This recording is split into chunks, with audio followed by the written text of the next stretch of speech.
Antropoceno. Buenas noches a todos los presentes, que son casi 40 personas, 35 personas en la sala, más todos los que se van sumando semana a semana a nuestro canal Antropoceno en YouTube y a Antropoceno Podcast. Hoy tenemos una reunión especial.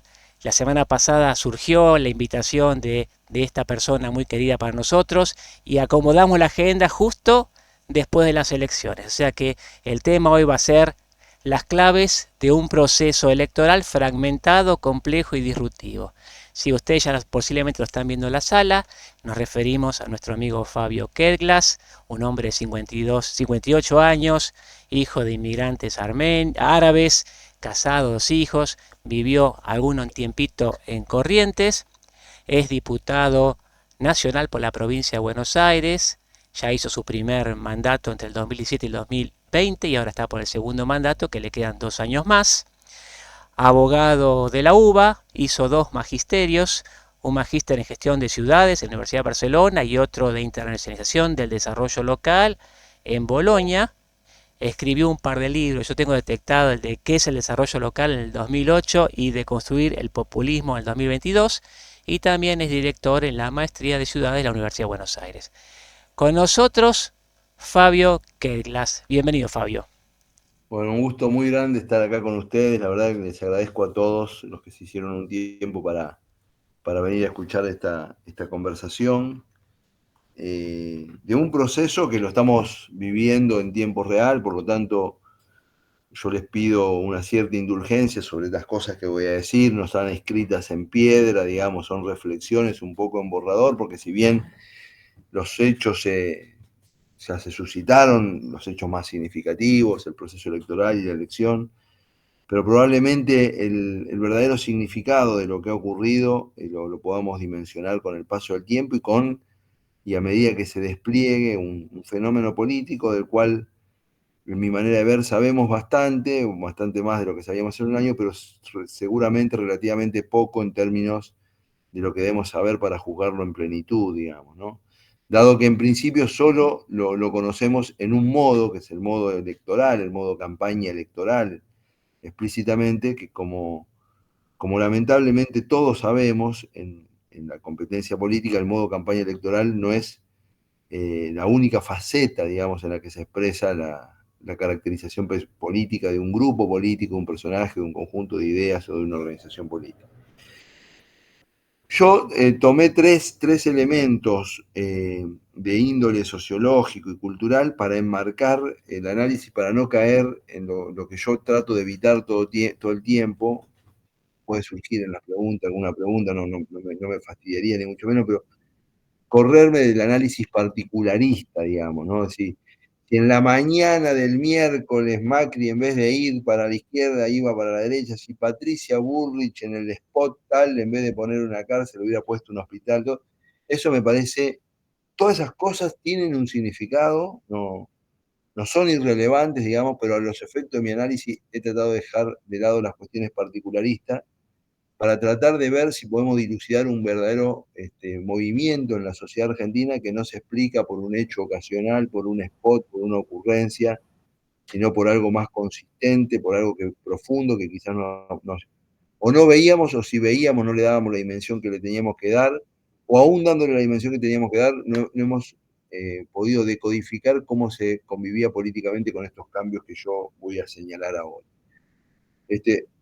Vuelvo a insistir, dejo el análisis particularista porque es una decisión personal. Después ustedes me quieren preguntar sobre algunas cosas específicas de la campaña, si la sé se la voy a responder, si no la sé le voy a decir que no la sé, pero prefiero concentrarme en esta tríada que les voy a decir ahora. La primera es, hay una tendencia consistente desde la primera elección democrática, tendencia que se va a revertir en los próximos años porque la tasa de natalidad en la Argentina se ha desacelerado mucho, pero nosotros llegamos a esta elección con el 54% de la población con menos de 35 años.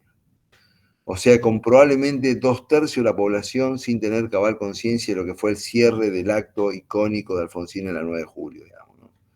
O sea, si uno piensa que eso ocurrió hace 40 años y que hay que tener por lo menos 50 para tener una dimensión de lo que fue eso, estamos en que 2/3 de la población no lo vivió, digamos. Es así.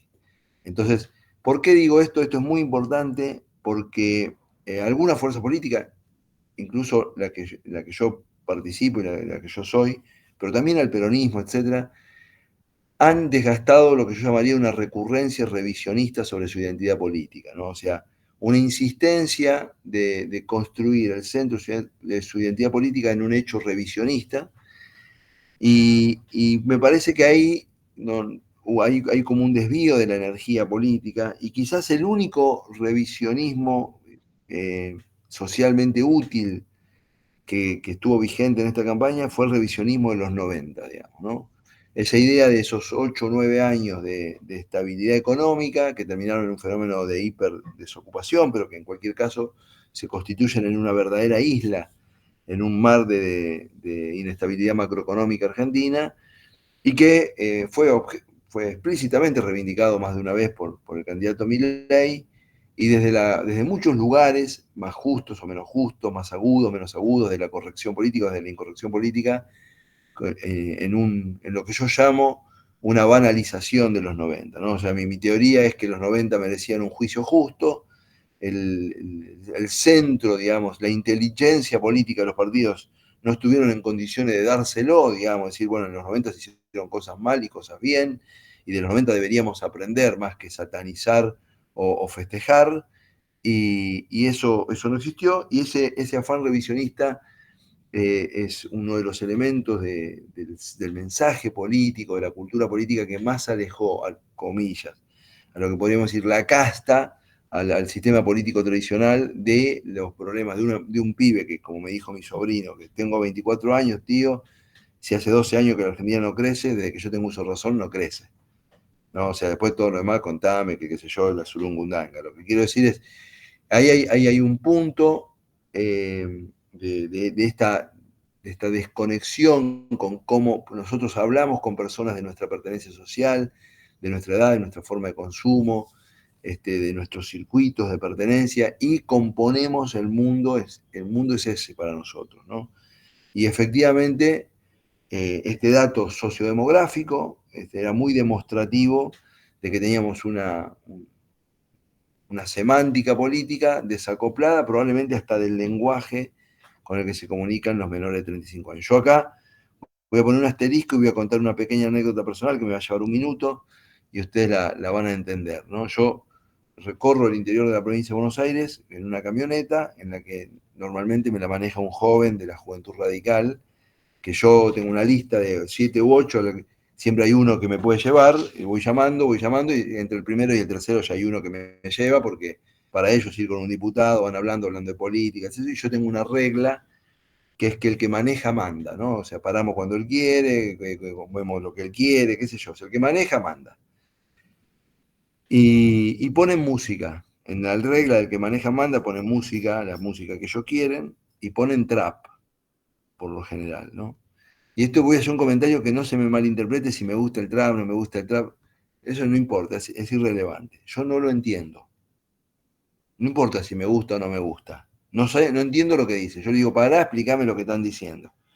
Y entonces los giros, las metáforas, las palabras, las cortadas, todo me lo tienen que traducir como si el tipo estuviera hablando en euskera.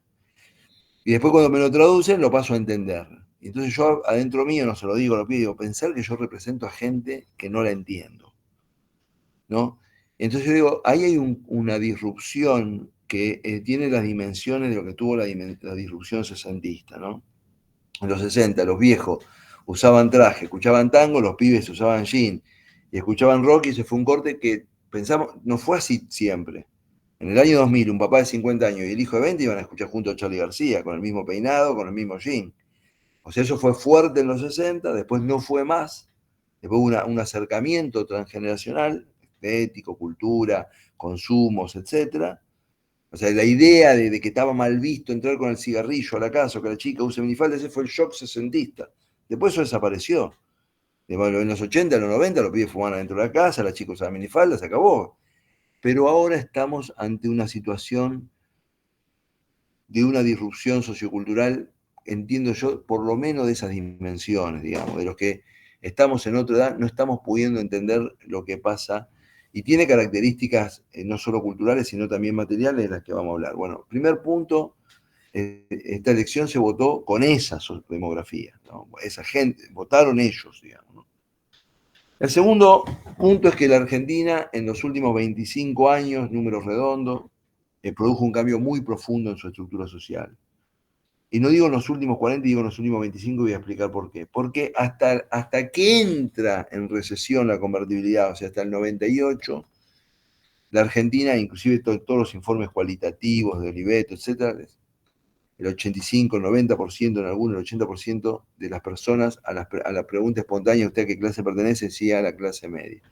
Después cuando uno rascaba, se daba cuenta bueno, que también la clase media es un lugar de corrección política, o sea, es correcto políticamente decir que uno es clase media. Digamos, gente rica que dice que es clase media y gente pobre que dice que es clase media sabiendo que es pobre porque es como que es correcto políticamente. Pero la verdad es que cuando deshojabas todo y veías dónde vivía, a dónde mandaba a sus hijos a la escuela, qué programas veía, cómo hablaba, etcétera, etcétera, te das cuenta que la Argentina hasta el año 98 tenía un 60% de personas que integraban los mismos circuitos de producción y consumo, que con más o con menos, que era la clase media, ¿no? En el 98 Argentina entra en una recesión muy fuerte que termina en la recuperación de finales del 2002, o sea, una recesión que dura 4 años y que duplica la pobreza, ¿no? La pobreza estadística, de 27 a 54. Entonces ahí tenemos el punto de arranque de un cambio en la estructura demográfica. Y la Argentina interviene de una manera particular, con un combo de intervención particular para enfrentar ese desafío social, un combo de intervención que tiene un componente muy alto de transferencias públicas, que era algo inusual en la historia argentina, que empieza en la emergencia, se consolida y no se desarma más. Entonces, el modelo social que queda post-crisis, recuperación, modelo de intervención pública, es otro modelo social, donde aparece un eslabón social que para mí es determinante, que es el que verdaderamente abandonó al kirchnerismo, que es una clase media baja asistida indirectamente por el Estado, no directamente, sino indirectamente con los subsidios a los servicios públicos. O sea, no es el planero, sino es la persona que tiene un trabajo formal o informal que está por debajo de los niveles de pobreza, con asistencia indirecta del Estado. Había dos niveles de intensidad en la intervención pública, con mucho control social sobre un sector y un control social más débil sobre otro, y la sociedad argentina, con distinta valoración según el momento del ciclo económico, etcétera, toleró una cosa que era ajena a la historia argentina en forma de cómo se vinculaba el Estado con la sociedad, porque la asistencia social es, por un lado, tiene una cara de la ayuda social, pero tiene la cara del control social.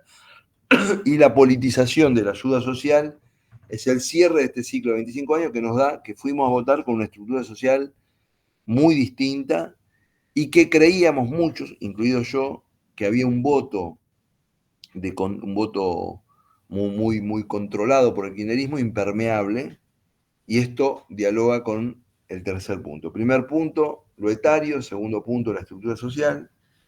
Y el tercer punto es que probablemente cuando pase el tiempo y si tenemos tiempo de ganas de escribir libros o de reflexionar, es el punto más interesante para discutir, sobre todo desde Juntos por el Cambio, ¿no? El kirchnerismo, como otros movimientos políticos en la historia del país, intentó, y en muchos sentidos lo logró, construir una hegemonía política, y los manuales dicen que a una hegemonía se le enfrenta con una contrahegemonía. Es muy difícil por una hegemonía política con pretensión de incidencia en el plano de la cultura, de los medios de comunicación, en la construcción de la agenda, la monopolización de la estética, etcétera, etcétera, tiende a agotarse cuando no produce resultados. Se agotó el estalinismo y está claro que el kirchnerismo se iba a agotar, digamos, ¿no? O sea, si en contextos mucho más autoritarios hay un agotamiento modélico, el tema es una cuestión temporal, pero más allá de eso, nunca esas disrupciones son disrupciones moduladas. O sea, nunca, dice, y pasaron en Rusia del estalinismo al capitalismo mafioso. Sí, no iban a pasar del estalinismo a Dinamarca, digamos, ¿no? Porque el viandazo de salida no te da, siempre es así, digamos, cuando hay una pretensión de construcción de hegemonía, la contrahegemonía tiende a radicalizarse. Eso sí fue algo que tuvimos alguna miopía paradigmática, quienes se supone que tendríamos que haber repuesto alguna cabeza en Juntos por el Cambio, porque Juntos por el Cambio era una opción políticamente diferente al kirchnerismo, pero no se manifestaba frente a sus votantes ni frente a la opinión pública con la pretensión, como sí se manifestó Javier Milei, que a mí no me gusta, lo tengo que aclarar, como una contrahegemonía, ¿no? Como que nace un nuevo tiempo, que este tiempo es excluyentemente liberal, digamos de alguna manera, etcétera, etcétera. Pero eso, o sea, que me guste, que no me guste, que se materialice, que no se materialice, no estoy juzgándolo, eso es un antídoto más correcto para enfrentar una hegemonía que cuestionar política por política el orden dado, para decirlo de una manera. Todo esto, estas tres cosas en la Argentina, ¿no? Una cosa de orden cultural, de orden social o de orden sociodemográfico. Mientras en el mundo, y por el promedio de edad que hay acá, voy a hacer algún comentario, en el mundo hay una ruptura de la perspectiva estadocéntrica de la política, digamos, ¿no? Eso no es particularmente argentino. Yo cuando era pibe, cuando tenía 17, cuando empecé la militancia política, y por eso digo, apelo a la edad de muchos acá, yo cuando era pibe y había un problema de naturaleza pública, había un bache en un barrio, no andaba un semáforo, etcétera, todos los que, no los radicales, los peronistas, los intransigentes, los de la UCD, todos, siempre teníamos una perspectiva de que la intervención pública podía mejorar algo que anduviera mal, ¿no? Es una cosa, una confianza en esa idea, ¿no? O sea, nosotros no nos planteábamos que la intervención pública podría empeorarlo. Digamos. El paso del tiempo, probablemente el abuso de los modelos de intervención pública, la dejerarquización del aparato administrativo del Estado, mil cosas. Hoy la sociedad argentina, no importa lo que yo opine de vuelta, es consciente de que la intervención pública puede mejorar algo, puede dejarlo igual o puede empeorarlo. O sea que tiene el bolillero completo. O sea que no hay garantías y eso está muy consolidado a escala global, digamos, por lo menos en todo Occidente. En Suecia, donde no se puede decir que haya fracasado la política, las visiones más abolicionistas de Estado sacaron 18% de los votos en la última elección parlamentaria, en Holanda, etc. O sea, en países donde el Estado, donde la gente va y viaja a estudiar qué bien que funciona el Estado, de todas maneras hay una perspectiva de parte de la sociedad empujada por la disponibilidad de tecnología para una organización menos dependiente de la jerarquía estatal, por muchas cosas, digamos, pero está rota la perspectiva, por las buenas o por las malas, está rota la perspectiva estadocéntrica, y acá en la Argentina la vocería de eso la ejerció Javier Milei. El otro tema, que es una tendencia mundial y que yo creo que afectó a nuestra nuestra campaña está afectada por eso, por el proceso de tribalización, ¿no? O sea, hay un proceso de desciudadanización, cada vez más hay espacios como este, que son espacios muy homogéneos, con los mismos intereses, o sea, eso son espacios muy amables en general y muy agradables porque uno se encuentra con gente que le importa los mismos temas que a uno, que habla como uno, que le puede pasar información donde uno siente que se enriquece, pero lo cierto es que los recortes tan homogéneos de públicos tienen como contrapartida lo que se llama la desciudadanización, ¿no? La incomprensión del conflicto ciudadano como una cosa intrínseca a la vida, al pluralismo democrático. Entonces, hay una cosa una pretensión de reivindicación de lo que son los principios tribales, llevarlo a política de Estado, ¿no? Ese es un problemón es un problemón que tiene la democracia en el mundo. No es un problema, diría más, a la Argentina llegó tarde y débil si uno compara con lo que está pasando en España, en Estados Unidos, en Brasil, etc. Pero la tribalización tuvo mucho, acá hubo en la tensión kirchnerismo-libertario se constituyó un emergente tribal de la persona que trabaja en informalidad, etcétera, que siente que el Estado, en vez de ejercer su rol ordenatriz en la sociedad, lo castiga con su peso, etcétera, se constituyó una tribu y hay una tribalización en distintas agendas creciente que hace que el debate político sea particularmente rústico y probablemente eso sea un problemático para adelante, espero que no. Y, y, eh, y yo creo que una cosa que pasó es que el mundo de la corrección política, si existe algo que uno podría definir así, tiene un diagnóstico correcto para problemas que no resuelve de hace mucho tiempo, y la condición irresoluta de la agenda de la corrección política, y entonces mejor nos ocupemos de otra cosa, digamos, ¿no? Si no vamos a resolver. Un poco la sensación que se construyó en las personas de baja politización, que yo soy, que creo que el grueso del votante de Milei es una persona de baja politización, es si los grandes temas de los que ustedes hablan, como el cambio climático, no tienen solución, bueno, solucionemos los temas, dejemos esa agenda de lado. O sea, hay una derrota de la corrección política, digamos, ¿no?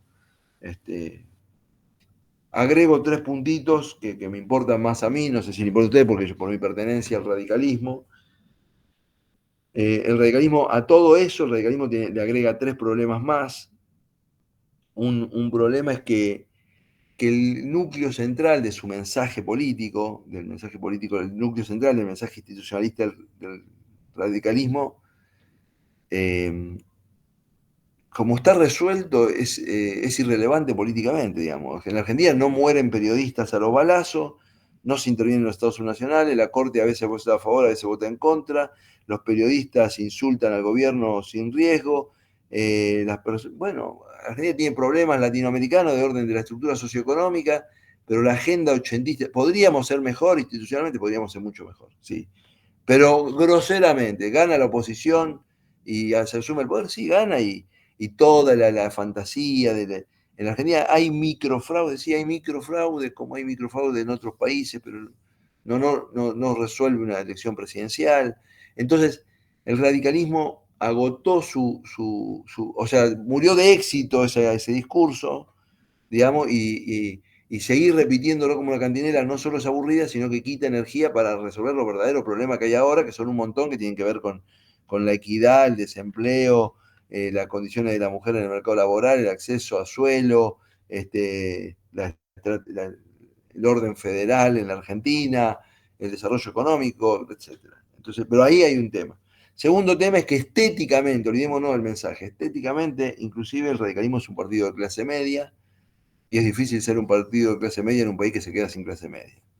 Segundo, o sea, eso es muy problemático. Y el tercer punto es el radicalismo es un partido ritualista, tributario de prácticas políticas que tienen mucho tiempo, que simbolizan todo lo que impediría una transformación en Argentina, ¿no? El reunionismo, o sea, todas las prácticas políticas, esas simbolizan, aunque no sean un obstáculo, simbolizan que son un obstáculo, ¿no?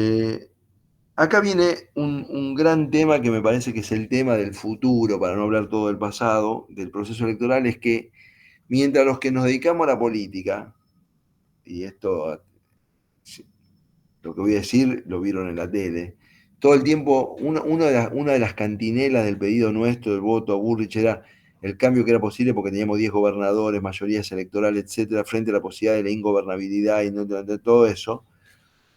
No, yo tengo la sensación de que nosotros tenemos como un temor a la gobernabilidad, porque si no, y los argentinos votaron con una libertad pasmosa. Digo, vos está bien. El punto tal es que el ejemplo de eso maravilloso es el ejemplo de Córdoba, donde el radicalismo arrasó a nivel de gobiernos locales, le va bárbaro, tiene un montón de intendentes radicales.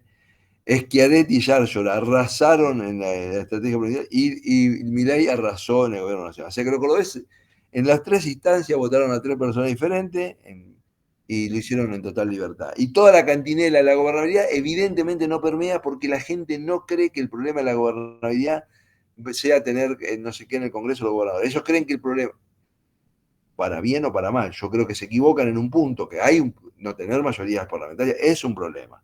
No tener anclaje territorial es un problema. Pero la gente cree que el problema está más vinculado al tongo que a los números de los diputados y los senadores que tenemos. Entonces, y nosotros tenemos que leer eso, porque no permeó, en ningún momento permeó la cuestión, el miedo nuestro, así como existió el miedo de masa, con Milei no va a haber democracia, hubo un miedo de Milei.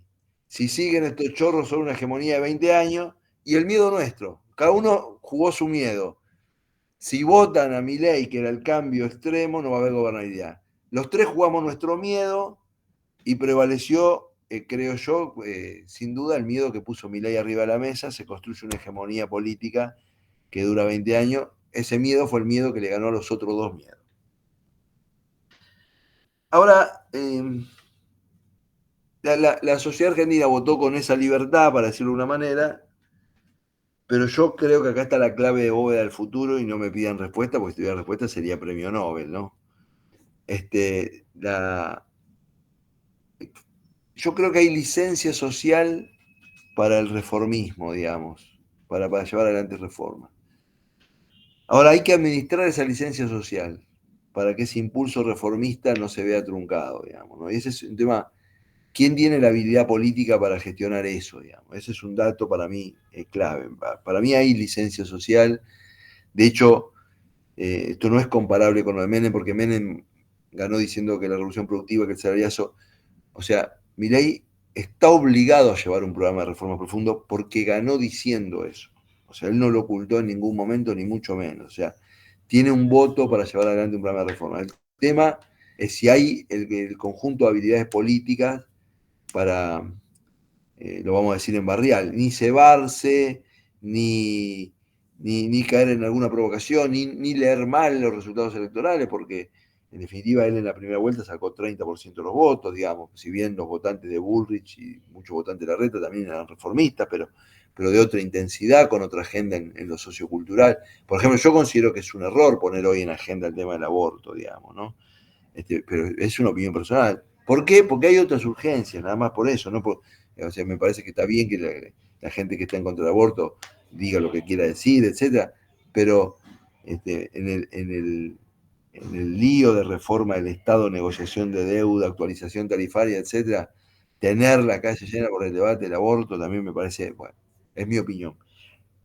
Hay licencia social, hay que ver cómo se gestiona eso, ¿no? ¿Por qué digo esto? Porque el proceso de reforma precisa tener dos atributos para ser exitoso para mí. Ser sostenible y ser flexible.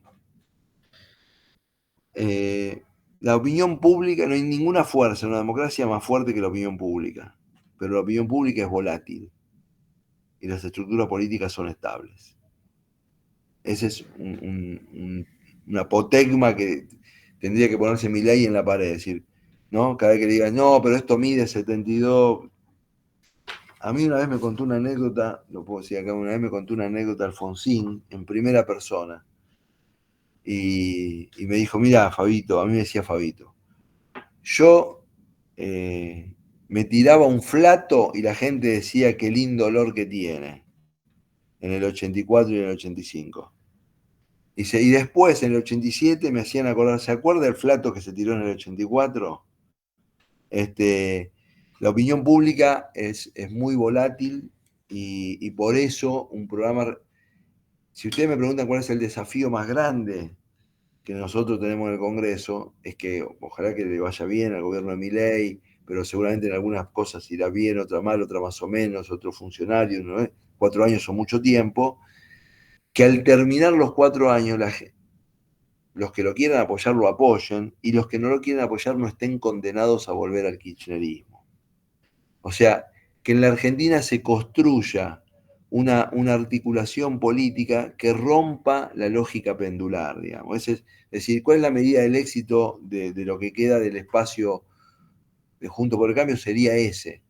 No ser estrictos opositores irracionales, no opositores bloqueantes, sino opositores calificantes del debate político, pero de manera tal que a Milei le irá bien o mal, pero si le llega a ir no del todo bien, que haya una posibilidad de votar a una fuerza política que no sea una vuelta al pasado. La Argentina no debería pendular, digamos. Ahora hay que ver cómo se construye eso que requiere una cierta sutileza. Por último, lo que parece que pasó en estas 72 horas es, de las dos opciones que teníamos, parece que pasó la mejor, porque un cierto avance, digamos, yo llamaría un avance técnico del macrismo sobre Milei, que nos puede dar a la Argentina un gobierno reformista de derecha, como pudo haber sido el gobierno de Piñera en Chile o el de Uribe en Colombia, digamos. Entonces, con la dificultad de que Argentina no es ni Chile ni Colombia, pero en cualquier caso, en esa mirada de un gobierno de gente que está preparada para gobernar, que conoce el Estado, que tuvo alguna experiencia. Y esto no lo digo, no es casual lo que lo estoy diciendo, porque nosotros teníamos el riesgo de lo que yo llamo el gobierno copito, digamos, ¿no? Con el gobierno copito en 90 días teníamos asamblea legislativa y su ruta, porque, porque nosotros podemos ser toda la casta del mundo que podemos ser, pero el Estado argentino tiene sus anticuerpos, digamos, ¿no? O sea, yo creo que el terraplanismo político no hubiera pasado. O sea que nosotros nos está pasando, entre comillas, algo bueno, que es que esa energía de reforma está encontrando el cauce de un aparato político que tiene alguna más experiencia, etc. ¿Y qué pasa en el marco de la oposición? Bueno, la oposición reformista, lo conté yo recién, es evitar el péndulo, y yo veo que ahí hay un tema que se viene de disputa del liderazgo en el peronismo, que yo no sé cómo va a evolucionar, digamos, ¿no? Entre 4 familias con pesos diferentes, con tradiciones diferentes. Una es los K, los KK, digamos, el feminismo ultra, los movimientos sociales, la cámpora, ¿no? Es ese núcleo. Otro es el sindicalismo, el norte y los gobernadores del norte y los varones del conurbano. Digamos, son 4 familias que acá va a depender mucho de lo que hagan algunos actores, de si Cristina quiere seguir ejerciendo su liderazgo. La sensación que tengo es que se la va a refutar a Cristina, digamos. Este no va a ser una transición como la del 2015 y que va a haber una vacancia ahí, y podría pasar que el peronismo tenga, nosotros los radicales vivimos después del 2001, nuestros 15 años de desierto. Nuestros 15 años de desierto fueron penosos, pero institucionalistas como somos, los que se fueron, se fueron, los que no se fueron, no se fueron, pero el núcleo del partido se mantuvo junto. Podría pasar que el desierto del peronismo sea una diáspora, ¿no? Y yo creo que si el gobierno lo labura, lo puede lograr sin mucho esfuerzo, y bueno, hay que ver después eso si es bueno o es malo, no importa. Dicho esto, este es mi análisis de esta elección. Muy bien, ahora damos vuelta a la página. Todos los que quieran participar, interactuar con Fabio, solamente marcar ahí con su mano y por orden vamos a participar, yo diría de hasta las 40 minutos más o menos. El primero que ha levantado la mano, obviamente, Mariano Vinograd. Mariano, te escuchamos. Gracias, Javier. Gracias, Fabio. Levanté la mano porque estoy en un enchufe de prestado. Por ahí me quedo sin batería. En fin, quería hacer la siguiente pregunta. Muy buena, como era de esperar, la reflexión de Fabio, con autocrítica, con prudencia, con creatividad, con inteligencia. Fabio, mencionaste un reformismo de derecha como el de Piñera y Uribe, como algo bueno que ocurrió en estas 48 horas, consecuencia de que equipos de Juntos por el Cambio se arrimaron a los copitos terraplanistas. Entre ellos tenemos varios miembros de nosotros, antropoceno, como Viñó, como Vilella, como Paz, como Inti Alper. Vos estabas a punto de ser el ministro de Educación de Bullrich. ¿Bullrich también sería un reformismo de derecha? Y de ser así, ¿por qué Macri fue más lúcido que los radicales y al día siguiente de la derrota en la primera vuelta entendió que su rol democrático era abrazar a Milei y el radicalismo no lo entendió? No, a ver, no sé, voy a ir con la primera pregunta, que es más fácil, la segunda es un poquito más complicada.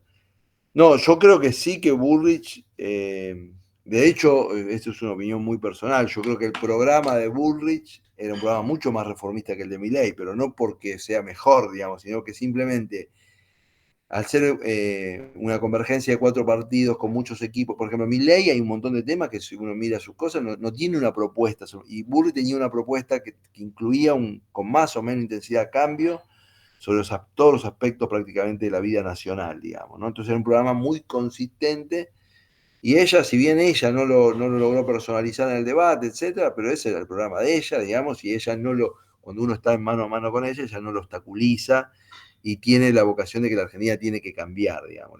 La energía política a favor del cambio, acá hay que diferenciar lo político de lo intelectual, digamos, ¿no?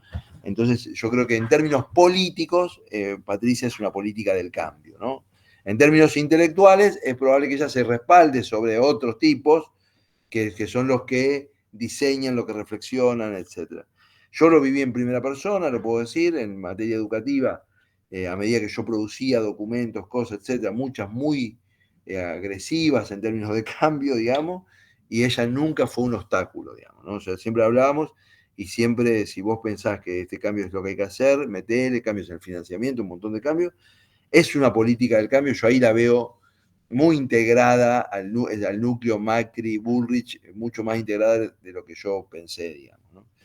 Después hay un problema que no es coyuntural, digamos, en términos de si el radicalismo podía o no podía acercarse a Milei, digamos. El radicalismo es una cultura, en cualquier caso, es una cultura política que es como un transatlántico que le cuesta doblar, acomodarse, adaptarse, etcétera, porque es ritualista, yo ya lo expliqué, pero le resultaba, a nosotros nos resulta muy refractario desde nuestra visión de la política, etcétera, alguien que se planta en un lugar, Milei, no nos olvidemos, porque ahora estamos romantizados en los primeros 72 horas, que Milei habló de superioridad moral, digamos que es una frase que nosotros asignamos a los autoritarismos, lo dijo explícitamente. Yo escribí un artículo en La Nación contra eso. Milei habló, bueno, es un abolicionista de Estado. Cuando él, a veces se lo toma en gracia el tema de los órganos o el tema del voucher, aplicar un sistema de competencia a todos los órdenes de la vida no está alineado con lo que nosotros los radicales defendemos, la competencia del mercado en el 95% de las cosas, y no la defendemos en una cantidad de cosas en la que creemos que no debe funcionar el mercado, porque el mercado no asigna bien, no asigna con criterio de justicia en esos casos los recursos o las prioridades. Y eso no significa no ser crítico respecto a la situación del Estado argentino hoy o del déficit o lo que fuera. Entonces, nosotros teníamos un montón de restricciones, por ejemplo, ni hablar en términos de política exterior, nosotros no concebimos una política exterior aideológica, digamos, en defensa de los intereses argentinos, y un señor que sostuvo hasta el último día de su campaña la prioridad ideológica en materia de política exterior, y seguramente la va a cambiar, y espero que la cambie cuando la ponga en práctica, etcétera, pero explícitamente lo estaba diciendo. O sea, nosotros teníamos un montón de restricciones que Macri no tiene. ¿Por qué no tiene? Porque Macri, y esto no es una crítica, sino es una descripción, y yo creo que el mejor Macri todavía era un líder de baja ideologización, modernizante, que intentó introducir un lenguaje más cool a la política argentina, más descontracturado, menos del doctor que pontifica, etcétera, etcétera. Ese Macri que hicieron Durán Barba y Marcos Peña, que para mí fue un logro, un hallazgo, porque la política argentina es muy dura, es muy acartonada, es muy hipócrita también en sus modales, etcétera, etcétera, se venía volviendo un Macri más ideológico, más un líder de derecha latinoamericano, más duro. Y yo creo que el giro ahora lo vuelve a poner en su lugar, ¿no? Esta idea de decir, bueno, lo ideológico lo pone Milei y yo tengo una visión de que el Estado hay que hacerlo funcionar, acá y podemos contribuir, podemos colaborar. A mí me parece bien lo que hizo Macri, o sea, digo, no lo juzgo, me parece que él hizo una movida que yo creo que Milei se bajaba de la elección en una semana si Macri no hacía eso. Creo que el radicalismo no lo podía hacer por esto que yo dije, y en el mejor de los casos, si hubiera tenido un líder indiscutible, hubiera podido hacer un movimiento de esa naturaleza, situación en la que no estamos, porque nosotros hicimos un movimiento parecido cuando fue el movimiento del Pacto de Olivos con Alfonsín, pero en el partido nadie igual tuvo mucho tole-tole, pero en principio era un liderazgo que se consideraba a sí mismo con la legitimidad para hacerlo. Hoy no hay ninguna figura del radicalismo que pueda hacer ese giro heterodoxo. Ahora para nosotros lo importante es si nosotros podemos recuperar el rol, digamos, la Argentina, si no quiere ir a otro nuevo discurso único, la reforma política, social y cultural que merece la Argentina merece muchas voces y muchas miradas, y que no tienen por qué ser antagónicas, ¿no? En muchos planos pueden ser colaborativas y en otros podrán ser competitivas, digamos. Le damos la palabra a Juan Carlos Basso. Juan Carlos, te escuchamos. Gracias, Fabio. En función de lo que vos dijiste como tendencia mundial y de la situación argentina, ¿crees que el lema tanto mercado como sea posible, tanto Estado como sea necesario, está perimido?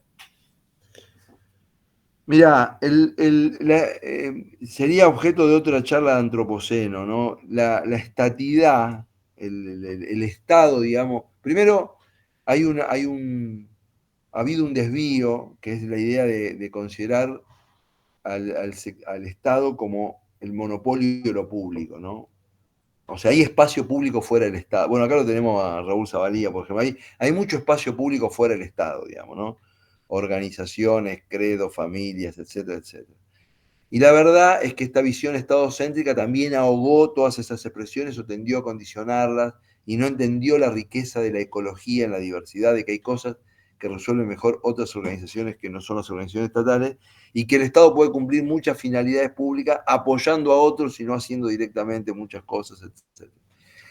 Yo creo que se viene una gran resignificación de la estatidad en el mundo en las próximas décadas por la tecnología, digamos, por la idea del Estado multinivel, por la posibilidad de llevar a nivel de gobierno local políticas más complejas, en tanto y en cuanto las puedan abandonar los niveles de gobierno más centrales. Hoy un pibe en una conversación privada en Twitter me hablaba de la soberanía, los grandes problemas, digo, la estatidad está asociada al concepto de soberanía, ¿no? Los grandes problemas que vive la humanidad hoy se van a resolver con cesión de soberanía, ¿no? Ya sea el tema climático, demográfico, inclusive la posibilidad de pandemias recurrentes, etc.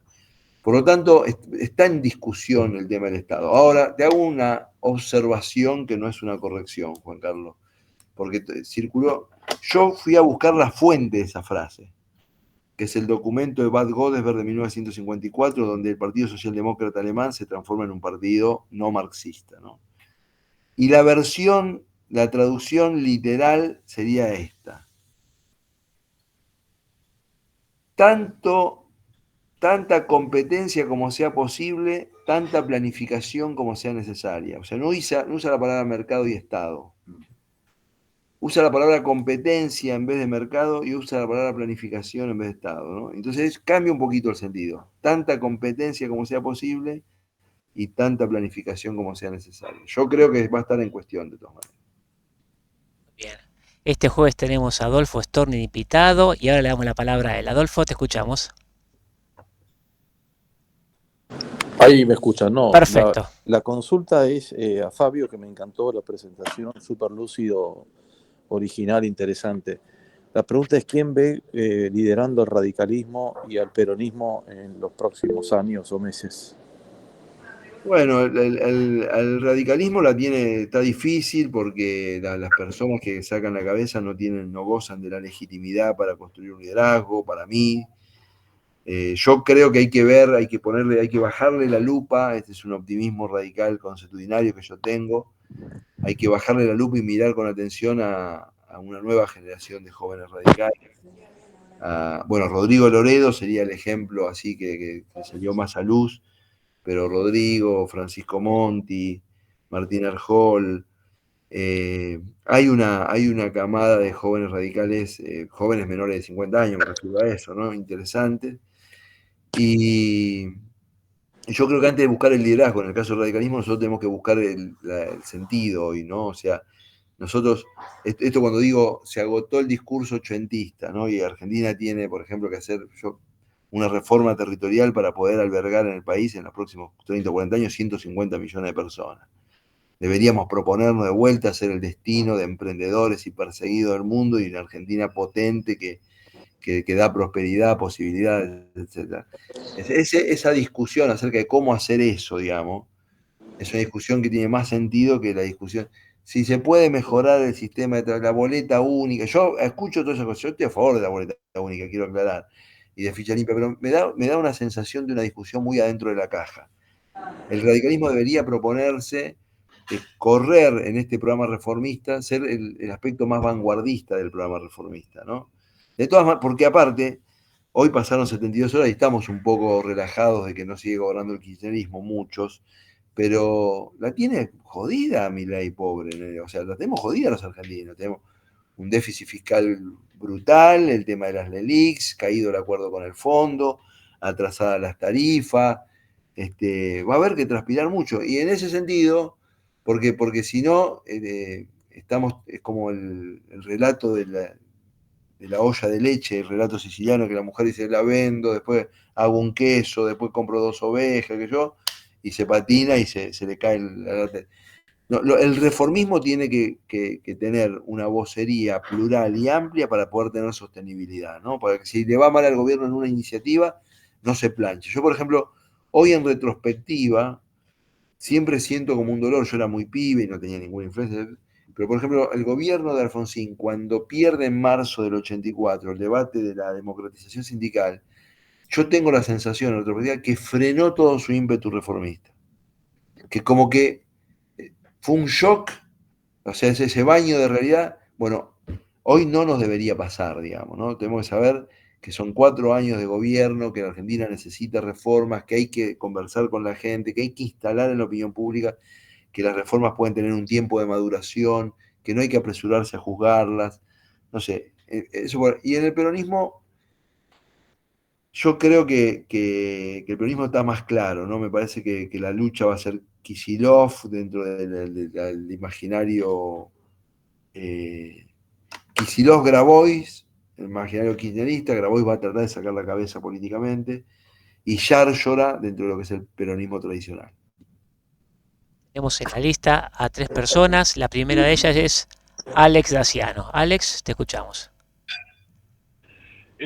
Antes que nada, gracias por la charla, y gracias, Fabio, porque me pareció muy interesante tu disertación, fuera de lo coyuntural y el análisis sociológico, que precisamente no es mi fuerte, pero hacia eso querría preguntar. En un momento determinado hablaste de las costumbres que, digamos, que la moral, el more, el latín, costumbres que han cambiado y que tienen que ver con esto de los sub-35 y que a veces no comprendemos. A la vez se está dando una corriente de una moral nueva con un asociado a un conservadurismo que estamos llamando por ahí de derecha. Esto me resulta a mí, y por eso te pido tu ayuda, un poco como no entendible. Luego viene la segunda, la parte de la pregunta.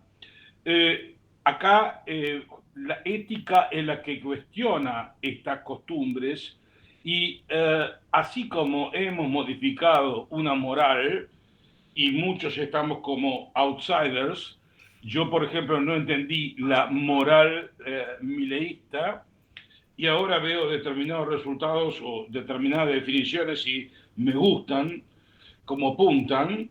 Me preocupa esta ética en donde me parece a mí como que no se puede estar cuestionando las morales, y esto tiende a un discurso único que va a complicar la convivencia social. Me gustaría que me aclararas esta situación que tengo bastante... no lo tengo resuelta. Muchísimas gracias a todos. No lo tiene resuelto casi nadie. Silencien, así puedo. Ahí salteamos a Axel. Listo. Ahí está.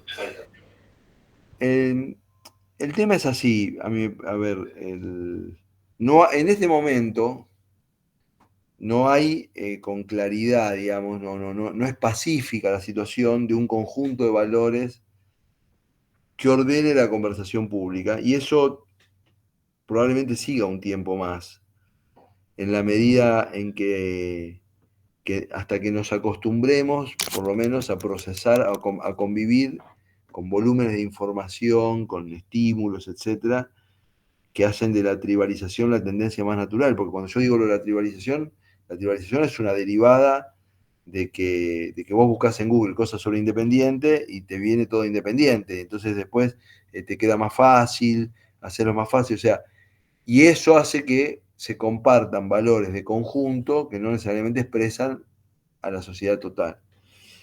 En política, encima, la castización, esta idea de repudiar al sistema institucional in totum,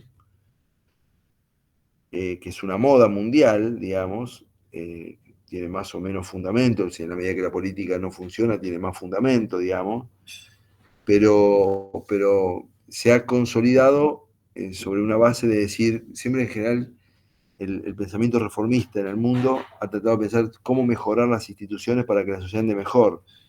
Y el pensamiento disruptivo ahora lo que dice, las instituciones son el problema. Trump dice la agencia migratoria, Johnson dice la Unión Europea, Cristina dice la Corte Suprema, Milei dice el Banco Central.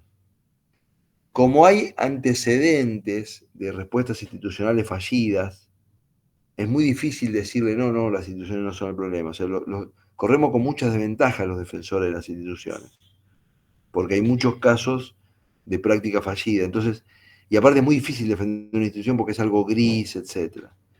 Entonces hoy ha emergido en el mundo un movimiento político de altísima criticidad, pero que va a tener que gobernar. Entonces, yo creo que ahora estamos haciendo un aprendizaje y voy a tratar de ser benévolo, voy a hacer un recorrido, voy a tomar un país que fue puntero en esto, que es el caso de Italia. Italia con el Cinque Stelle votó un gobierno qualunquista, digamos, sería como el gobierno de los Copito acá, como si hubieran ganado. Beppe Grillo era un cuestionador de la casta y llega el gobierno con los Copitos. Por supuesto, duró nada, porque la economía se estancó más de lo que ya venía, fallido, qué sé yo. Eso no significa que la sociedad italiana convalidaba todo lo anterior. Digamos, Giorgia Meloni es de alguna manera la modelización de que queríamos un cambio fuerte, pero no gestionado por un copito, digamos, ¿no? Entonces en el medio pasaron cosas y llega Giorgia Meloni. A mí me parece que la criticidad, que aceptar el cuestionamiento al orden social es parte de los atributos de una democracia, digamos, ¿no? Una democracia no puede defenderse diciendo que cuando se la cuestiona se es antidemocrático, digamos, ¿no? Ahora, en el caso de Argentina, los temores que yo creo que anidan en muchos argentinos tiene que ver con que nosotros no tenemos instituciones, no tenemos una Europa que nos regule desde afuera, no tenemos instituciones fuertes. Y en el caso particular de Milei hay que señalarlo, porque nunca uno sabe cuál es el límite de lo cierto o lo incierto. Él se ha preocupado de exacerbar la idea de que era un tipo que estaba dispuesto a hacer todo. Y eso es un buen mensaje en términos electorales, pero es un mal mensaje cuando llegas al gobierno. Cuando llegas al gobierno, el mejor mensaje es que vos estás dispuesto a hacer lo necesario, pero no estás dispuesto a hacer cualquier cosa. Y ahora él tiene que transmutar de esa figura a esta figura. Muy bien, continuamos acá en la tribu Antropoceno, donde en realidad es bastante heterogénea, Fabio. Vamos a estar transitando ya casi la mitad de estas partes. Le tocaba a Mariano Vinograd y después Pedro Lese. Mariano, te escuchamos. No, primero Pedro. Bueno, Pedro, vamos, Pedro, adelante. Gracias, Fabio. Me pareció muy interesante la figura del transatlántico y esta mención que haces a la institucionalidad. Es decir, parecería que tal vez el gobierno de los sub-35 prefiere esos cambios bruscos de discurso, porque el discurso del Milei de agosto era uno, el de septiembre, el de octubre fue otro, y el de esta semana me gusta más, parece un reformismo más moderado. Te aclaró que lo voté a Milei. Ahora, ¿cómo? El 98% de los radicales votaron a Milei. El voto en blanco sacó menos que lo que saca históricamente. Y fue todo el mundo a votar encima. Sí. En el chat de la comuna, te digo, empezó uno, siguieron dos y bueno, todos terminamos votándolo. Digo yo, ¿cómo construir esa alternativa que vos mencionás, o desde dónde la alternativa política a la cual nosotros nos integraríamos pensando en 2027? pensando en que tal vez sea un gobierno exitoso el de Milei, tal vez, pero tal vez no, y vos mencionabas la figura del logro kirchnerista. Entonces, ¿cómo construir esa alternativa? ¿Cómo la ves? Yo ¿Desde te quiero decir, dónde? yo quiero ¿Con decir una quién? cosa, si el gobierno de Milei, si el gobierno de Milei deambula entre problemas y idas, vueltas, rechazos parlamentarios, cosas, etcétera, etcétera, pero termina sus 4 años de mandato sin el medio de un escándalo administrativo, con alguna iniciativa emblemática, como puede ser una reforma laboral que a la microempresa por lo menos la libere de la alta judicialidad, etc. Y se va a una elección limpia y gana una alternativa distinta al kirchnerismo, el gobierno de Milei va a ser exitoso para la historia. Porque también esa idea de irreversibilidad de los procesos, porque me hace acordar al 2015 de Macri, ¿viste? O me hace acordar al 87, al 85 de la coordinadora. Esa idea de la irreversibilidad de los procesos. Yo tengo que dar una charla como esta frente a otro grupo el tema de la emocionalidad, o sea, ahora estamos en una emocionalidad muy positiva en general en la sociedad argentina. ¿Por qué? Porque llevamos, no sé, 72 horas en las que Milei no hizo ningún exabrupto, donde han funcionado algunas cosas. Hubo una noche electoral tranquila, porque a las 8:30 de la noche sabíamos, si hubiera sido la elección más peleada hubiera habido otro problema, pero fue muy clara. Fue a verlo, se sacaron una foto con Alberto Fernández, mañana la recibe a Villarruel. Otro tema en relación a Mariano. Mariano, un problema que teníamos nosotros es que el radicalismo puede estar de acuerdo con la reforma económica, etcétera, pero el negacionismo en relación a los crímenes de la dictadura, que es un tema central en La Libertad Avanza, para nosotros es una marca en el orillo insalvable.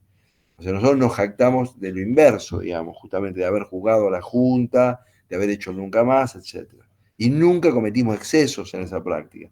Ese era un punto también de no vuelta. Ahora se me vino. Pero lo que digo es cómo se construye. Yo creo que lo primero que hay que hacer, Pedro, voy a decirte una cosa que es re difícil, es agarrar el almanaque y tirarlo a la basura. No hay que pensar ni en el 2027 ni en el 2025, es decir, ¿cuál es nuestra propuesta para la Argentina? Después, si las cosas le van mal a Milei, capaz que nos eligen en el 2027, y si le van bien, nos eligen en el 2031, no importa. Nosotros no podemos, ¿por qué? Nosotros tenemos que le tiene que ganar la centralidad de la propuesta política a la agenda real de la Argentina, que está vinculada a pobreza, falta de competitividad económica, imprevisibilidad, etc. Después, si yo soy de los que creen, es como el entrenamiento y el partido, que si vos eso lo haces bien, la posibilidad de ganar elecciones son mayores. Ahora, lo que no puede pasar, nosotros somos un corso contramano, nosotros no puede pasar que haya dirigentes de nuestro partido que en algún momento se les ocurrió por la cabeza que porque Milei constituyó una amenaza, era una mejor salida apoyarlo a Massa. Entonces, nosotros nos debemos un debate sobre la centralidad de nuestra oferta política, y que yo creo que tiene que ser un debate como fue la plataforma Avellaneda en el 48, 49, como fue Parque Norte, es decir, que sea un jalón en la historia partidaria, ¿no? Y empieza por cómo nos paramos con el gobierno.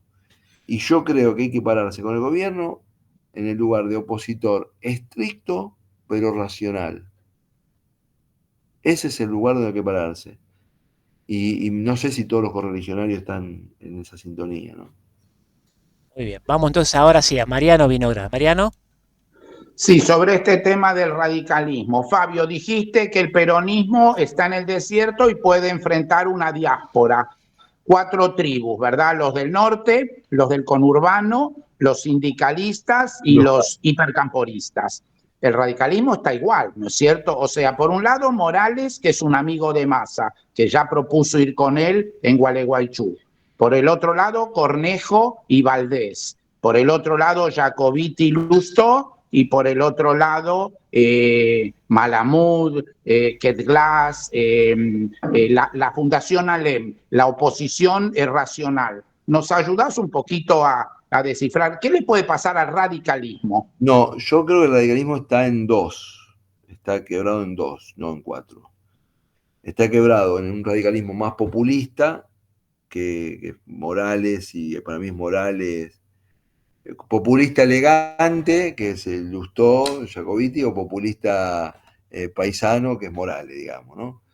Y después me parece que hay un radicalismo que tiene una cultura más de gobierno, que es Cornejo, nosotros, lo de la provincia de Buenos Aires, con los intendentes, Valdés, Esdero, etcétera, y que no es una diferencia tan ideológica en el caso nuestro, probablemente la excepción sea con Morales, digamos, ¿no? Es una diferencia, me parece que hay un sector del partido que ha abusado del sentido oportunista de hacer política. Yo probablemente, Junto por el Cambio sea una anécdota ahora ya en la historia argentina, pero yo era de los que decían, tenemos que definirlo como una alianza estructural, no como una alianza coyuntural. Nosotros tenemos que pensar en hacer algo como la concertación chilena. Ahora esa era una visión, que era mi visión, compartían un montón, pero que era mi visión, que era una visión no oportunista. Podés ganar o perder con eso. Y me parece que Morales refleja un poco una cultura política más oportunista, y la diferencia pasa por ahí, ¿no? Muy bien. Fabio, el Congreso va a seguir sesionando hasta diciembre y posiblemente enero y febrero. ¿Dónde pensás que van a haber más actividades, más temas? ¿Y dónde pensás que también va a haber más movimiento de gente? Porque me imagino que en estas puertas, unos que entran, otros que salen, van a haber entradas y salidas. ¿Cómo imaginás esto de acá hasta, pongamos, el 10 de marzo, que comenzaría el nuevo ciclo político? No te puedo dar esa respuesta hoy. Hay que esperar, yo creo que hay que esperar 2 semanas. Hay que esperar el gabinete. A mí algunos nombres que circulan. Yo estoy contento en general, pero yo en el gobierno me gustaría que haya gente con experiencia de gobierno en todos los casos. El gobierno es un costo muy alto ir a aprender al gobierno. Es un costo muy alto. En el Congreso hay que ver qué nombres se juegan. A mí me parece que Milei elija a Randazzo para presidir la Cámara es toda una señal. Creo que si a Milei le va bien en los primeros 30 metros, una parte del peronismo lo va a ir a acompañar. Creo eso. Pero bueno, hoy estoy en incertidumbre. Estás en incertidumbre. Ahí Maximiliano Luján hace una pregunta. Dale, Maxi. Fabio, muchas gracias por la charla, la verdad que muy, muy buena. La pregunta ronda en torno a la siguiente. Escuchaba muy bien el caso tuyo que comentabas de Italia, ¿no? Y se me vino una inquietud de la cabeza. Milei viene a sortear una especie de apuesta a todas aquellas promesas o políticas que no fueran de todo asertivas en estos 40 años de democracia. ¿Qué pasaría si gran parte de todas esas promesas que fueron incumplidas se ven cumplidas en su gobierno? ¿No ves la No, posibilidad de que así como se polarizó el kirchnerismo, de pronto el candidato liberal y libertario por primera vez en el mundo pueda también polarizarse? Es esa la pregunta. no, ¿cómo va a responder él a... Vos sabés que son dos venenos mortales, ¿no? Para un político el fracaso y el éxito son dos venenos mortales, digamos. ¿Cómo va a responder él a que las cosas le vayan bien, al éxito? ¿Cómo va a administrar el éxito si lo tuviera? La sucesión, etcétera, también es una incertidumbre. Yo creo, todas las personas que lo conocen personalmente dan más o menos una semblanza homogénea, ¿no? De una persona irritable, de verdad, intempestiva, inestable, etcétera, pero íntegra. O sea, yo no escuché personas que digan lo contrario en ese sentido, ¿viste? Y a mí me parece que ese es un dato que no es menor, porque me parece que si efectivamente lo es, el tema de nosotros tenemos la Constitución, ¿viste? Lo que pasa es que con el kirchnerismo esta respuesta no tenía valor, porque el kirchnerismo estaba dispuesto a ir contra la Constitución. O sea, para un político que está dispuesto a ajustarse a la Constitución te da 2 mandatos, te impide hacer un montón de cosas, te permite hacer otra. Y ya cuando viene otro, aunque sea otro que sea tu riñón, super riñón, etc., es otro que se juega su prestigio, su palabra, etcétera, ¿viste? Entonces, y aparte, yo te lo voy a decir una cosa, es muy difícil. Mirá,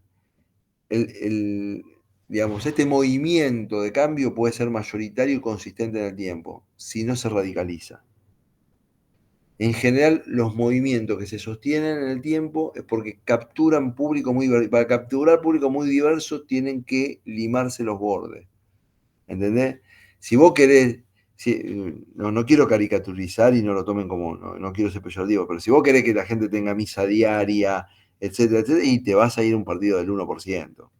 En cambio, si estás dispuesto a que la gente una vez por año se lea el día del Jueves Santo en las escuelas, una cosa chiquitita así, porque es un mensaje, qué sé yo, capaz que hasta los laicos lo aceptamos porque somos un país católico, etc. O sea, te quiero decir, cuando vos te radicalizás en cualquier causa, esto no es para mi ley, esto que te acabo de decir sirve para la feminista, sirve para cualquier cosa. O sea, cuando vos te radicalizás, tenés un problema de captura de lo que es, porque una cosa es un programa que los políticos nos gustan los programas, pero otra cosa es construir un sentido común. Y el verdadero éxito que tuvo el kirchnerismo y el verdadero éxito que está teniendo Milei, y veremos si lo sigue, es que hubo un momento en que el sentido común decía que está bien que el Estado intervenga, que está bien la asistencia pública, que está bien crear frente a un problema una empresa pública. Se ganó el sentido común. Después era una discusión si era mejor la empresa, este tipo de empresa, esta modalidad, dónde la alocaba, lo que fuera. Y el sentido común que está construyendo Milei es que la rentabilidad es buena, la competencia es buena, los mercados abiertos son buenos, etc. Pero eso es un sentido común, no es un programa. Si él quiere imponer un programa, eso le va a costar más. En este ida y vuelta del péndulo, para que funcione el péndulo tiene que haber dos puntos de equilibrio. El que está en un extremo, ¿le interesa que funcione el otro o lo quiere desarmar y tener el totalitarismo y la fuerza total para perpetuarse en el poder eternamente? Lo que pasa es que ahora ya está, porque el kirchnerismo no se evaporó el domingo a la noche. O sea, digamos, es un terrible fracaso porque es una derrota del peronismo en un balotaje por 8 puntos, 10 puntos, no sé, pero que con 170 de inflación y 50% de pobreza hayan sacado 46 puntos, muestra lo consistente que es. Hay un voto muy... Perdió la Argentina corporativa porque yo creo que se batió el récord mundial Massa de entidades que lo apoyaron. El colegio de veterinario de Palpalá, el colegio de escribano de Choel, los profesores de educación física de Radatili. O sea, cuando vos veías los artistas, los científicos, la Argentina corporativa los respaldó.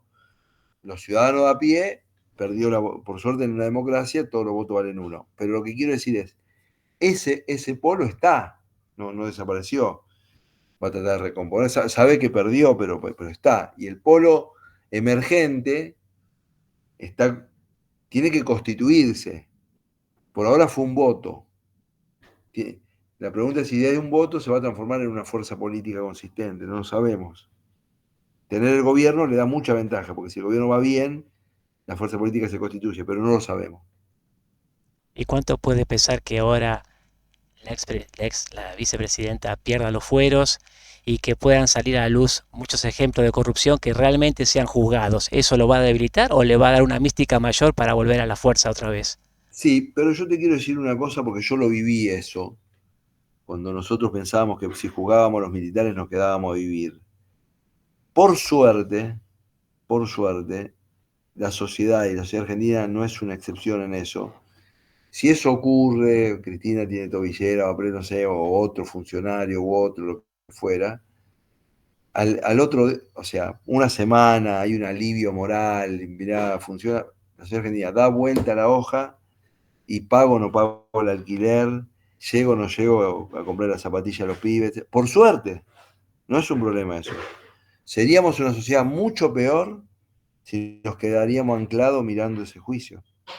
Por suerte somos gente normal que tenemos mucho deseo de que se haga justicia, que haya reparación, y el día después tenemos nuestro propio proyecto vital, que es dónde da mejor el tomate, la variedad que trae Pedro Lesser, de dónde traigo el Mariano Winograd, Raúl Zavalía, a qué barrio le puedo extender los servicios públicos. O sea, todos nosotros tenemos nuestras propias pasiones que hacen grande, o sea que sí, un gran éxito de un programa liberal sería que nosotros podamos expresar todas nuestras pasiones. la Argentina sería un país maravilloso, y hoy nos sentimos muchos muy atados, porque, y no sé si voy a abrir, que pensaba darle $10.000 a mi hijo para que abra un negocio de pancho, pero viste, no sabemos el tipo de cambio, no sabemos si abrirlo o no abrirlo, qué sé yo. Y bueno, un éxito de esto tendría que ser que hablemos menos de política, que nos podamos dedicar más a nuestras pasiones y que no quedemos tan anclados en la agenda institucional y volvamos a ser, Argentina alguna vez fue así, un país donde la política era una parte del condimento de la vida social y no era excluyente. O sea, el kirchnerismo nos hizo mucho daño en eso, ¿no? Su pulsión autoritaria fue politizar todos los aspectos de la vida cotidiana, ¿no? Muy bien, si no hay más preguntas en el público, le ponemos entonces un punto final acá.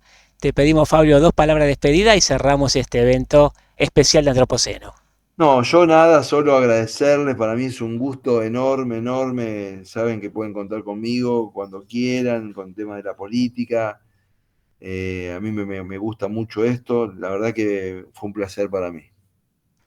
El placer es de todos nosotros, la platea te saluda, te agradece y nos despedimos entonces hasta el próximo encuentro de Antropoceno aquí en esta pantalla y también Antropoceno en YouTube y Antropoceno Podcast. Buenas noches a todos, gracias Fabio. Gracias, Fabio. Antropoceno.